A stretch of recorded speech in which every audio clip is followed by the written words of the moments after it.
So the first quarter of this year was anything but boring when we're talking about commercial real estate. The developments that took place with multiple banks failing gave everybody great pause because we didn't understand what the markets were going to be like for a lot of these businesses, a lot of these commercial investors, because if you think about it or if you know, a lot of those loans are usually backed by those small community style banks. But the good thing is we've seen that there hasn't really been any effect on the smaller community style banks as opposed to those large banks when it comes to different lending practices or restrictions that those banks might have on commercial investors. So that's great news for the market. Now, there are still some sectors of commercial real estate that are experiencing slower rent price gains as opposed to last year.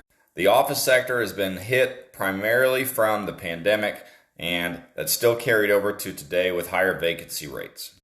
Now, multifamily construction is outperforming over the last couple of years.